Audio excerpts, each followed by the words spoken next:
The moment my paycheck hit the account, Sophie's messages hit my phone like a machine gun. Where the hell are you? Did you die on the way? Send me the money now. If I miss the VIP tickets for Evan Hale's concert, you better be ready to pick out a coffin. Attached was a scan of her so-called re-evaluated depression diagnosis. My chest tightened. For a second, my fingers hovered over the transfer button, ready to send the money. But right then, right at that split second, a thought slammed into me so loud and vivid it felt like someone had whispered it directly into my ear. Go ahead and send it. Once she gets it, she'll come back just to chop off your fingers, stomp on your heart and scream that you're ruining her right to be a fan. You could be dying and she wouldn't drive you to the hospital. She'd be too busy digging through your will, giddy as hell. A chill swept over me, bone deep and paralyzing. I stared at the string of insults she kept hurling through text, then clenched my teeth and slammed the transfer screen shut. And just like that, I told my lawyer to withdraw the appeal for custody of my daughter. After everything was done, I took my paycheck card and headed downtown to Luna's Bistro. I ordered the grilled steak I'd been craving for months, finally watched that movie I'd been putting off because tickets felt like a luxury, and stopped by a salon near home for a shampoo and a 30-minute massage. For the first time in years I felt like a real adult. Untethered, quiet human. But the second I opened my front door, that peace shattered. The doorframe was cracked like someone had kicked it in. The living room looked like it had been hit by a tornado. My flat-screen TV, the one I'd saved for an entire year to buy, lay in pieces across the floor. Sophie stood over the wreckage, hammer in hand, slamming it again and again. The moment she saw me, her eyes flared with fury. She hurled the hammer straight at my head. Michelle Harris. You have the audacity to come back? Do you even realize what you've done? I missed front-row tickets to Evan Hale because you didn't send the money. Do you even understand what that means to me? She was shrieking so hard the floorboards shook under her feet. Her dyed purple hair whipped around like knives slicing through my chest. I'd seen this scene before.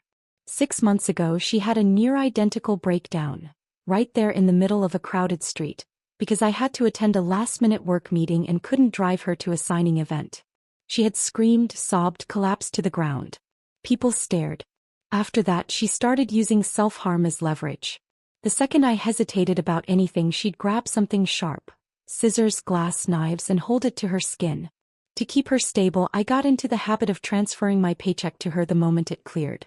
No delay. No questions. I told myself she'd mature eventually, that she'd outgrow it. She didn't. She got worse. The hammer landed at my feet. I caught it reflexively, felt the weight in my palm and dropped it with a cold thud. She paused, startled. Then something in her cracked open even wider. Her voice pierced the room. I stayed at the doorway, moving. Seeing I wasn't rushing toward her with open arms, she lunged for a shard of broken glass and dragged it across her wrist. You don't love me. You never did. You just want me dead so you can finally breathe easy. Fine. I'll give you what you want. Blood welled up, just a line. Shallow. Controlled. Enough to trigger a mother's panic, but not enough to risk anything real. I almost moved. My legs twitched to run toward her. And then that same voice in my head whispered again. Does someone truly depressed scream like that and blame everyone else? She's manipulating you. Keep babying her and you'll be planning a funeral within the week. She's an adult. Let her act like one. I froze, my eyes fixed on the cut. She'd done this before. Many times. She knew exactly how deep to go, avoiding veins, aiming for drama. It was always the same. She wanted something. I hesitated. She performed. Then as soon as the money hit her account, she'd be off again, flying to LA or Seattle to chase after her beloved celebrity tour. Meanwhile, I'd be pulling double shifts delivering takeout just to make rent and keep the lights on. I used to tell myself this was love, that it was worth it, because she was my daughter. But in that moment, everything I believed in crumbled. I looked at her calmly, my voice steady like I hadn't heard my own screams echoing inside my skull for years. You're an adult now. Your choices are yours to live with. I respect that. She froze. Eyes wide. The glass slipped, nearly falling from her fingers. I didn't give her a second glance. I turned and walked to my bedroom. Behind me she screamed, Michelle, cut the act. I swear I'll move in with Dad and Brenda. You'll never see me again. In my head the voice came back, amused this time. There it is, The nuclear threat. That one always used to work. Don't bite. Don't be that mother again. I let out a dry laugh and didn't respond. Just stepped into my room and closed the door behind me. Her screams still tore through the hallway. You'll regret this. I'm going to Dad's. I'll get the court to give him full custody. You won't control a single dime of mine. And then silence. I sat on the floor of my bedroom, stunned by the quiet. Half my life had been poured into John and Sophie. Everything I had. In that marriage, John brainwashed me into believing that a woman's place was in the kitchen or living room. Nowhere else. No job. No ambition. Just service. I gave everything I had to keep that family together. Every ounce of energy, every sleepless night, every compromise. And in the end, none of it mattered. Not compared to the limited edition doll John bought Sophie on a whim. She always thought he was the cool parent. Me. I was just the useless maid in an apron. So when John filed for custody, I panicked. Those 2 weeks nearly killed me. I dropped weight like sand through fingers, racing day and night to gather court documents and scrape together money for legal fees. He offered me a deal. If I paid him $30,000, he'd sign away custody rights. Otherwise, he'd fight me to the bitter end. I believed him. And I fought. I worked 3 jobs at once. At one point, I was getting 4 fluids in the ER and still answering work emails. And my precious daughter? She was busy hopping from one concert to the next, worrying about her idol's well-being, never once checking if I was still breathing. Looking back, I was nothing but a fool. I poured my soul into this thing called motherhood, and all I got in return was humiliation and manipulation. I'm done. From this moment forward, I'm done loving the wrong people in the wrong way. I'm going to live for myself, for once. 2 hours later, Sophie posted an Instagram story. Life with Dad and Brenda is amazing. At least they know how to love family. The picture was staged, warm lighting, soft angles. The 3 of them sitting on a patch of grass, sharing a sad box of fries and a few dollar store beers. That was her idea of family? I'd spent 50 times more than that on just one of her meals. Never mind the thousands I shelled out on her obsession with pop stars. She didn't remember a second of it. Not 1 second. I quietly closed the door of my rented apartment, grabbed my suitcase and walked out. My hands didn't even shake. But inside I felt a pit forming. Because I was terrified I'd run back the moment she called. That's what mothers do, we never know how to stop. I walked out of the building, my heart a hurricane. Honestly, I didn't know if I had it in me to stick with this decision. Not even a full day passed before John called. He was fuming. Michelle, are you even a mother anymore? Sophie didn't come home all night and you haven't said a damn word. He got wasted, you hear me? She's passed out cold right now. My voice came out like ice. Didn't you say she should live with you? That you could handle her? Well, congratulations. You got your wish. Regretting it already? He went quiet for a second, then let out a high-pitched, mocking laugh. Don't play games. We both know Sophie's your whole world. You can't live without her. I see right through you. Cut the act. Come get her and don't forget to bring the money. 30 grand. Not a penny less. Otherwise, you're not taking her anywhere. There it was again. Money. He'd used this play before, twice. Got Sophie to move in, then dangled her over my head like bait. The first time he asked for 1,000. The second, 5. Both times I panicked. Both times I paid. No. He tripled his price like he thought he was running a damn auction. I said coldly, there's no money. And as for Sophie, you can keep her. I'm done. His voice jumped an octave. You can't just be done. She's your daughter. For the first time I heard panic in his tone. Real human panic. It made me laugh. Then I hung up without a word. Because I know exactly who John is. He's not a father. He never has been. To him, Sophie was never a person, just a pawn. A tool to manipulate me. A key to my bank account. And now that the key no longer fits, he doesn't even want her. But here's the truth. Sophie made her choice. He went back to him. So I let go. For real this time. I never expected them to find me, especially not on the 5th day and definitely not at the film set where I was about to take the biggest risk of my life. That morning, I had walked onto the lot with my heart in my throat and every cent I had ever saved sitting in my checking account. I was finally doing it. Investing in an independent film, not as someone's assistant or backstage help, but as a producer. For the first time, I wasn't betting on someone else's dream. I was betting on mine. And just as the contract was being signed, John and Sophie showed up like a damn storm. She stormed straight toward me, eyes locked on the paperwork in my hands like I was holding a weapon. "You blew all your money on this garbage," she screamed. That was enough for me to go to at least a dozen of Evan Hale's signings.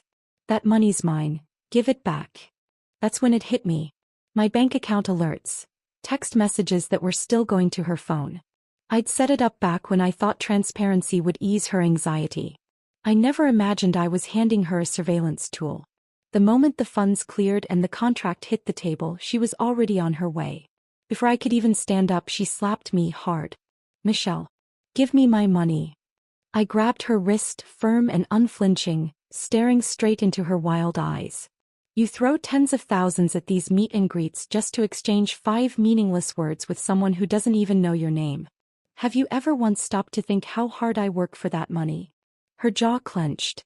She looked like a powder keg about to blow. "All you ever care about is your precious money. What about me? What about how I feel? Do you have any idea how painful it is not to see Evan?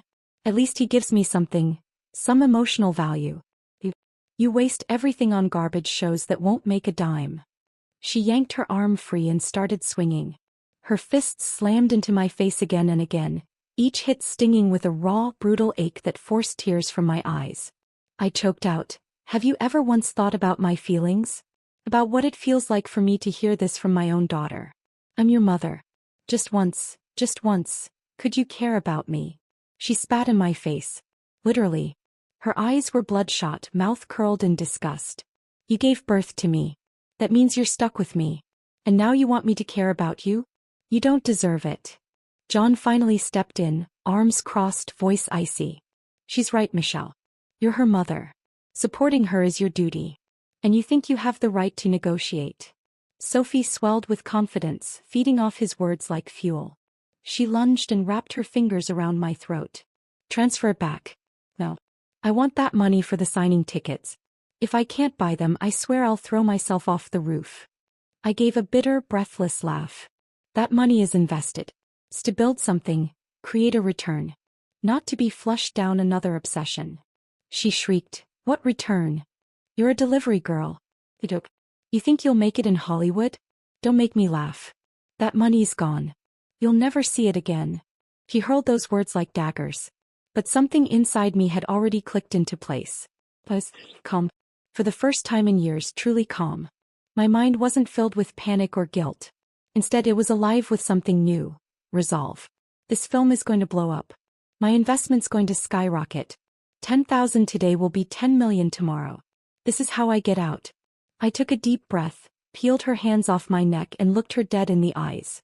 "You want to jump? Go ahead. But you're not getting another cent from me. Not now. Not ever." She opened her mouth to respond, but John grabbed her arm before she could get the words out. He pointed a finger in my face, voice loud and theatrical. "Fine. You want to play hardball? Here it is. I'm keeping custody of Sophie. For good. And I'm sending her abroad for school. You'll never see her again. Ever." I didn't expect it, but on the 5th day they tracked me down at the film set.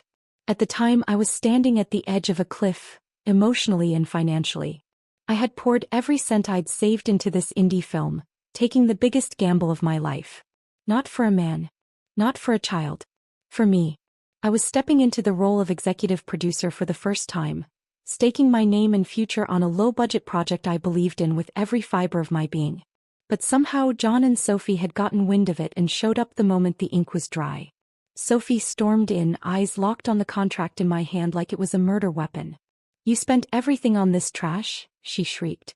"Do you know how many Evan Hale signings I could have gone to with that money? That was mine. Give it back."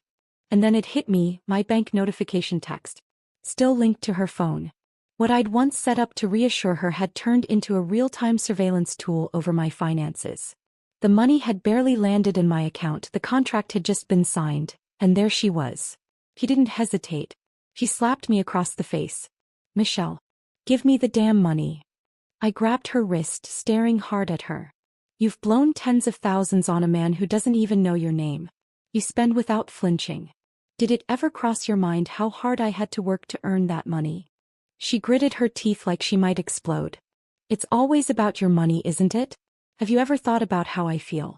You think I don't hurt when I can't see Evan? At least he gives me something, emotional value.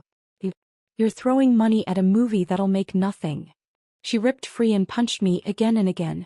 My skin stung and tears involuntarily slid down my cheeks. I choked back a sob. And what about my feelings? Just once, can you try to care? I'm your mother. Could you think of me for once? She spat in my face. Her eyes were red with fury, twisted with contempt. You had me, so now you're stuck with me. And now you want me to care about you? Please. John stepped in, arms crossed, smug as ever. She's right, Michelle. You're her mother. You owe her. You think you get to draw lines now? Sophie doubled down. She grabbed my throat with both hands, hissing, "Give me the money now. I need to buy the signing tickets. If I can't, I swear I'll jump." I gave a bitter smile. That money is invested. It's to build a future, not to burn. She screamed, "What future? You're a delivery woman. You think Hollywood will take you seriously? You won't see a dime from this. Don't make me laugh." But I didn't flinch. Instead, a calm, clear conviction filled me. I was no longer the woman they could manipulate. This film is going to blow up. My investment will return tenfold. This is how I break free. I looked her dead in the eyes, voice level. Then jump. But from this moment on, I won't give you another cent. She lunged again, but John pulled her back. He jabbed a finger in my face. You know what, Michelle? Fine. Custody of Sophie? Never again. I'll take her overseas. You'll never see her again. Then he hesitated, and that smug grin crept back onto his face. Unless you get that money back. Let Sophie manage it. Then maybe we can talk. I laughed, quiet, bitter, guttural. So that's what this was about. All of this. The threats, the guilt trips, the screaming. It was just to get to this line. You two have been playing this push-pull game for years. You wore me down so well, I became a joke even my own daughter couldn't respect. I took a breath, exhaled it like poison. Well, it ends now. From this day forward, I'm done putting myself last. They exchanged a glance. And for a fleeting second, panic flickered in both their eyes. But Sophie masked it quickly with rage. Fine. Good for you. Enjoy your new life. I hope you're thrilled when I die starving or crying or falling off a roof. Hope you can sleep at night while Evan Hale forgets I exist. Congrats, Michelle. You've been reborn. I looked at her gently. Thank you. I truly will live better now. She froze. Like she suddenly saw that something was different. I turned to walk away. Behind me, her scream cracked the air. Take another step and I swear, I'll never call you Mom again. I'll live with Dad and Brenda forever. You think you can survive without us? I turned my head slowly. You're wrong, Sophie. You're the one who can't live without me. But me. I don't want you anymore. Silence. Then laughter. Wild, shrill, manic. She laughed like she was choking on her own disbelief, like I was some delusional joke. I didn't look back. I walked away. Less than a month later, the film exploded. We hit over 1 million views. Ad deals. Streaming contracts. Licensing talks. At the celebration dinner, Sophie barged in, with a crew of girls trailing behind her. Her presence iced over the entire room. Her first words weren't "Mom." They were a command. Looks like you hit the jackpot. Great. Cut the crap and transfer me your balance. I need to throw a real fan event for Evan Hale. Maybe take his cast out for dinner. One of her friends stepped up with a fake sweet tone. Mrs. Harris, come on. Sophie's been through a lot. She really needs this. As her mom, don't you want to see her happy? That voice came back, sharp and clear. Here she goes again, emotional blackmail. Don't let the money blur your memory. Don't forget what she's done. I stayed calm. How much do you need? Sophie crossed her arms, smug. If you don't want to embarrass us, make it nice. Dinner for the cast, proper event setup. Let's say 50 grand. Actually, just make it an even 100. So I don't have to keep asking. And in that moment I realized something terrifyingly simple. I felt nothing for her anymore. No anger. No sorrow. Just absurdity. I replied evenly, you do realize organizing an unauthorized fan event could legally qualify as harassment, right? It could create PR issues for Evan, and consequences for you. She snapped. She grabbed a limited edition designer bag I had given her years ago, one signed by Evan Hale himself, and hurled it at my face. The chain split my temple open. Blood streamed down my cheek. Only when she saw the blood staining the autograph did she freeze. She rushed to wipe it clean, her face contorted with panic. Not for me but for the ink. She could love, just not me. You bitch, she spat. You ruined it. You owe me. I didn't hesitate. I picked up my phone and dialed 911. They all started laughing, calling me dramatic, pathetic. Said I was playing victim. But the second the police cruiser pulled up, the laughter died.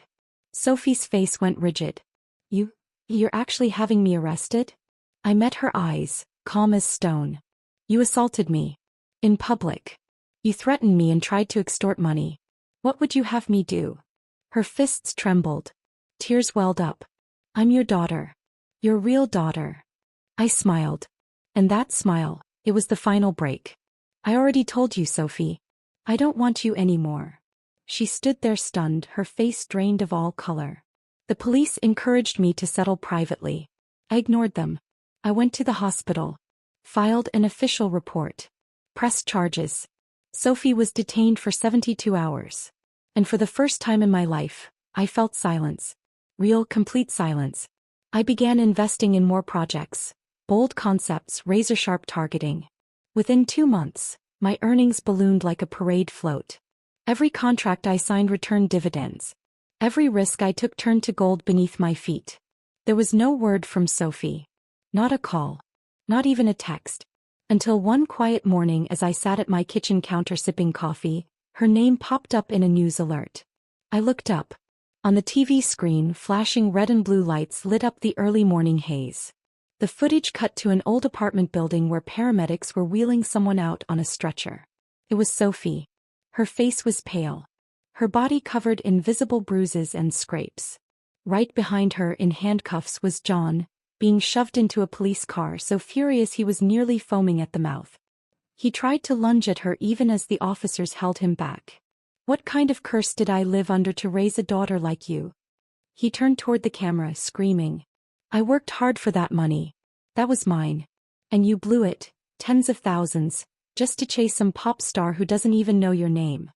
$23,000. A truckload of gifts and he still doesn't know who you are. What have you ever given me? Even a card? Ever. A news ticker rolled across the bottom of the screen. Breaking. 19-year-old woman hospitalized after domestic assault over financial dispute. Police investigation ongoing. To the right of the screen, a clip from Sophie's livestream played on loop. Heavy makeup, a trembling voice, eyes brimming with tears. I was raised by my dad. My mom never cared about me. She's cold, heartless. She doesn't deserve to be called a mother. Then came the dramatic declaration. From now on I only recognize my father. He's the only one I can rely on in this world. Seconds later the screen lurched, her phone flying out of her hand, just as a scuffed leather shoe came crashing into her face, knocking her off the chair. The comments section erupted. Viewers froze in horror. That moment became the headline. Soon after, Evan Hale's management released a statement. Our company has not authorized any fan gift campaigns or third-party events. We strongly discourage excessive behavior. Please care for yourselves before trying to care for others. Online commentary was merciless.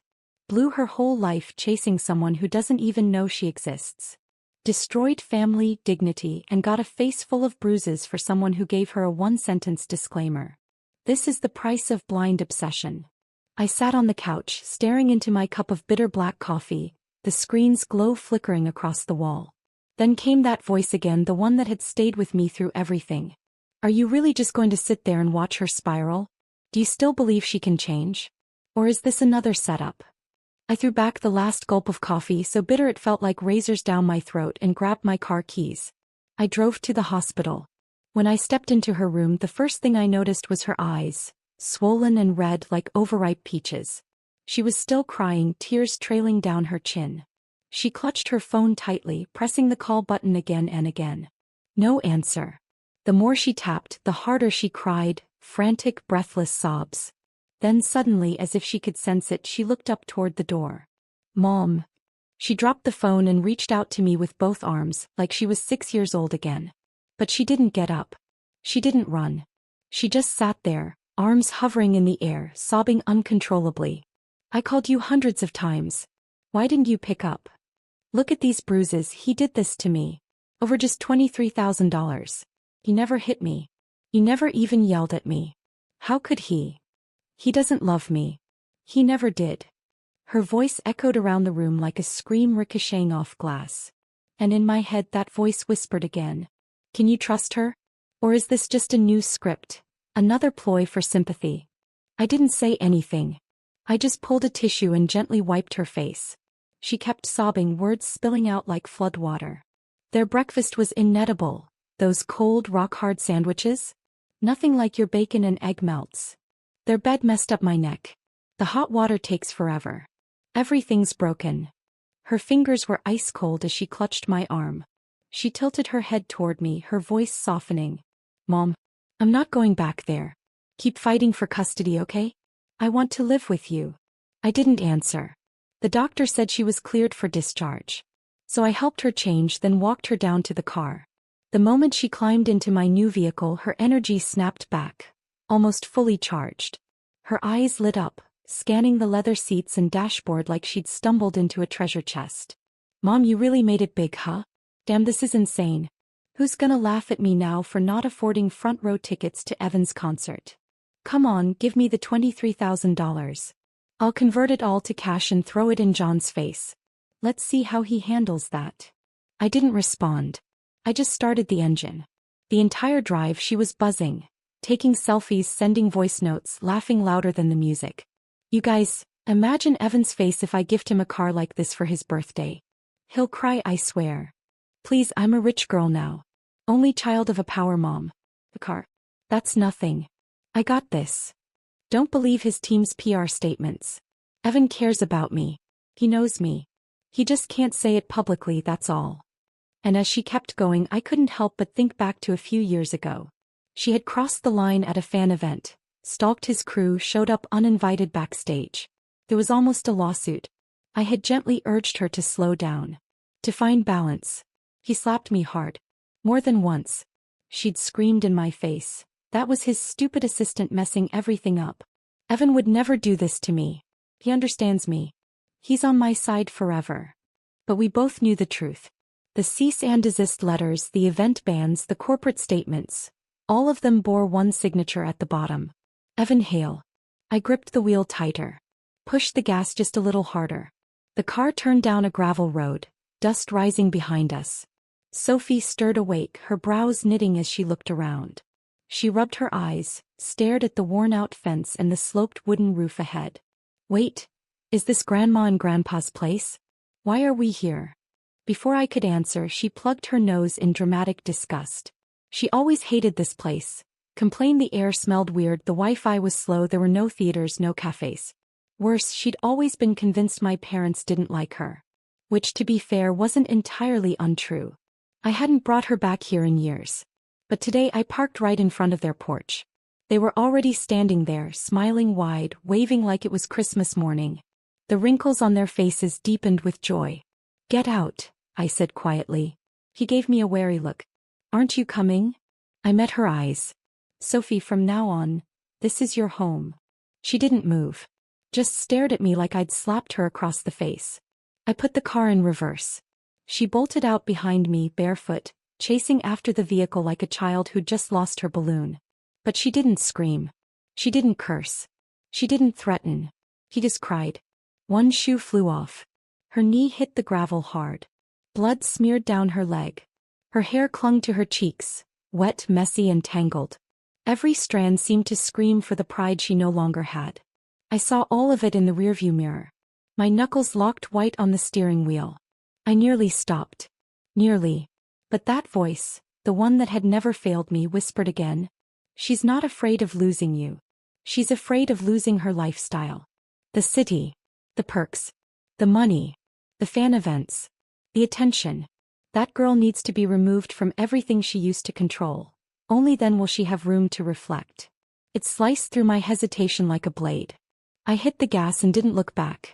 But the next day the messages started pouring in again. First came the flowers, 3 full bouquets delivered to my door. Then food deliveries one after another, all labeled Mom's favorite. And then the radio. A local station played Mama Said, and the DJ read aloud a letter Sophie had written to my mother. Her voice in the letter was soft, regretful, heartbreakingly sweet. Listeners were moved to tears. The comments flooded in. No fight is bigger than a mother's love. She's just a child and she's sorry.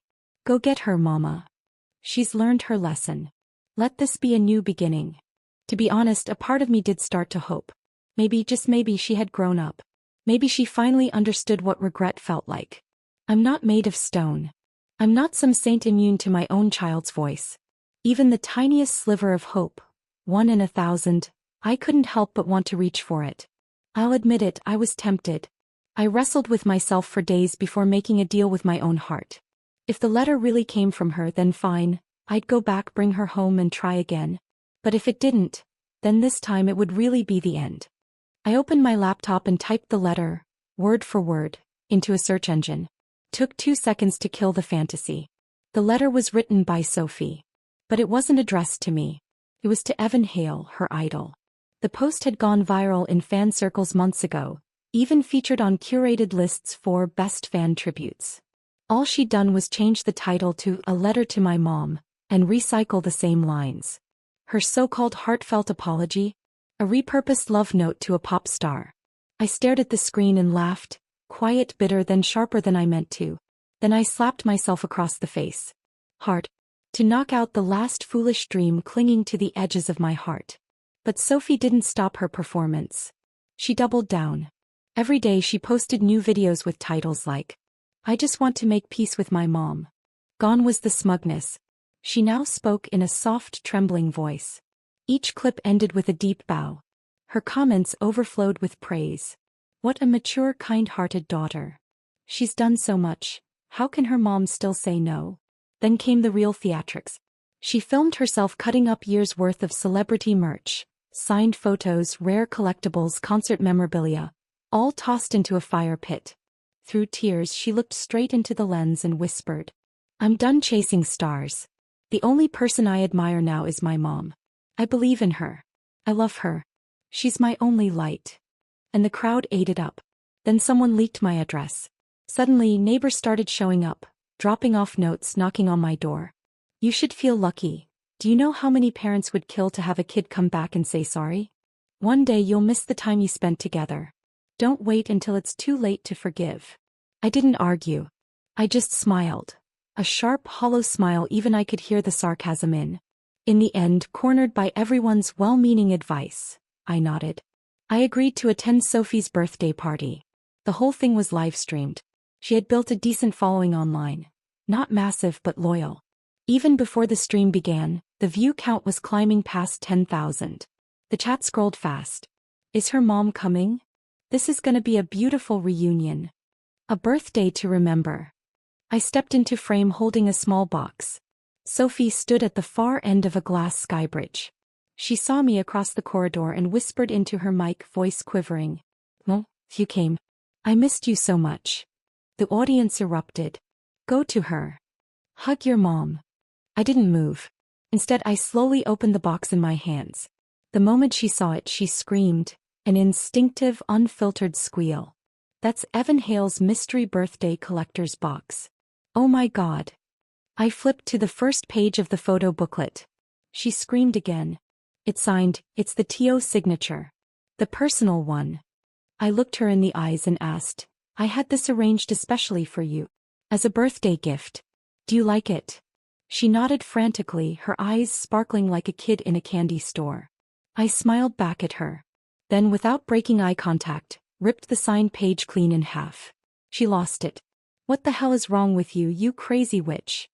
The room fell dead silent. Even the chat froze. Then came the whispers.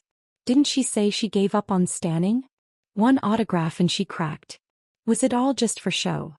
But Sophie didn't hear any of it. She was locked in on that torn piece of paper like it was her lifeline. I tossed the photo book into the center of the glass walkway. She cursed and ran for it. The moment her foot hit the bridge, frick, the glass fractured. I stepped back on reflex. She saw me, just a flash of my face through the shards, and in that instant she yanked a metal object from her pocket and hurled it at me. It missed. He didn't. The floor gave way. She plunged 3 stories. The ambulance arrived in minutes. The doctors said it was unlikely she'd walk again. And I became public enemy number 1. Social media went feral. Heartless mother. Rotten loneliness. No wonder the daughter snapped. But less than 24 hours later, the police released the full report. And suddenly the story wasn't so simple anymore. That glass bridge? It was never part of the original building. Sophie had paid to have it installed herself. She never intended to walk across it. That bridge was built for me, a stage designed for one final performance. When the police dug into her recent search history, it hit like a punch to the gut. Her most frequent queries? How to make an accident look unintentional. Legal inheritance process for direct family members. Her conclusion was horrifyingly simple. I had to die. The whole birthday reunion livestream had been the setup. The Skybridge? She wasn't hoping for closure. She was orchestrating an alibi. Once the truth came out, even her fans went silent. People started combing through her tear-soaked apology videos. Some of her most moving lines? Word for word copy-pasted from old fan letters she'd written to Evan Hale. Turns out the only thing she might have ever truly written for me was a single word. As for Sophie's legs, there was no saving them. The doctors were gentle in their delivery, but the meaning was blunt. Multiple compound fractures, severe nerve damage. Even with reconstruction, she'd never walk again. I thought maybe, just maybe, this would be her moment of silence. Of clarity. Of truth. But the first words out of her mouth when she regained consciousness? Did she die? Please tell me she died. Isn't me. I stood at the end of the corridor, staring through the window into her room, listening. She was already on the phone with her friends, strategizing how to frame the live stream. How to edit the footage. How to control the narrative. How to spin it into a rebirth storyline for her big comeback. I stood there frozen. Hollow. The doctor beside me asked, "Are you her mother?" I nodded. "We recommend she enter long-term rehabilitation as soon as she's discharged. A professional care facility would be best, for both her physical and emotional recovery." I agreed. Not out of pity but out of duty. Because as much as I no longer believed in her, I still refused to be the kind of mother who abandoned her child completely. I chose a private rehabilitation center just outside the city. Quiet, well-staffed, clean. Full-time nurses. Licensed therapists. Around-the-clock care. I paid for an entire year in full. The paperwork was clear, the receipts filed neatly. In the emergency contact field, I wrote down my lawyer's information. My own name? Left blank. When the day came to move her, Sophie didn't scream. She didn't cry. She just stared out the window in silence. We didn't speak. Only as I turned to leave did I hand her a letter. It wasn't long, just a few lines. "I've arranged everything. You'll have food, care, and comfort. From this day on, we won't see each other again. What I've given you is a chance, not permission. You can use the rest of your life to decide what kind of person you truly want to be. If one day you change, not for an audience, not for a camera, but from somewhere real inside you, you'll know how to find me. If that day never comes, let's both pretend I never existed." She opened the envelope as I walked away. The wind was strong that afternoon. I stood in the parking lot watching the sky turn pale, and for the first time in years I felt light. I've never once regretted being her mother. But I finally understood. Motherhood is not a bottomless pit. It's not a punishment or a transaction to redeem someone else's cruelty. I don't owe her anything. And I won't spend another day paying for her mistakes. That night back at home I turned off my phone. I left the TV dark. The whole house was still. And for the first time, silence didn't feel empty. No one called me mom. No one said my name. But I was still here. Carried. Unburdened. Whole. And that was enough. My name is Sophie Carter. I'm 19 years old. And I've been stuck in this hellhole for 37 days. They call it a rehabilitation center. They call me a patient. But I know the truth. Every single one of them wants to break me. I sit here in this damn wheelchair, my legs nothing more than electrified dead weight. Numb from bone to skin. The doctors say I'm lucky to be alive. They're lying. All of them. That woman, my mother, she's the only one who really won. Don't get me wrong. I'm not crazy. I've just been trying to take back what was rightfully mine. She's owed me since the day she brought me into this world without asking, and then refused, time and time again, to sacrifice even the smallest piece of herself for me. The nurses here look at me like I'm some tragic soap opera heiress. They call me Miss Carter with that awful fake cheer, but I see through it. Their eyes drip with pity and disgust. And I hate both. They think I don't know. They whisper about me behind my back, call me spoiled, a train wreck, pathetic and poisonous. I'm not pathetic. I just didn't win. Everything was planned, perfectly. The bridge's weight capacity. The hammer's swing trajectory. The erratic emotional setup. Even the legal positioning of the will. All I needed was for her to take one step toward me. Just one. Like she always claimed she would if I ever needed her. If she had, it all would have been ruled a tragic accident. Plain. Inheritable. But she didn't. She never really loved me. I've always been her stain, her mistake, her burden.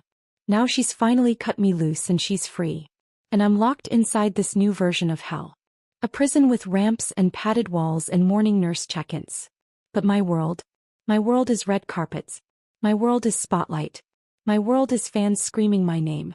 My world is speeding through the city in a luxury car, throwing limited edition photo books at people's faces during my birthday stream. This is not my world. The next morning, a nurse named Linda walked in. That tight plastic smile on her face. The kind everyone's supposed to wear at 8 a.m. Good morning, Miss Carter. Time for physical therapy. Get out. I hurled a pillow at her.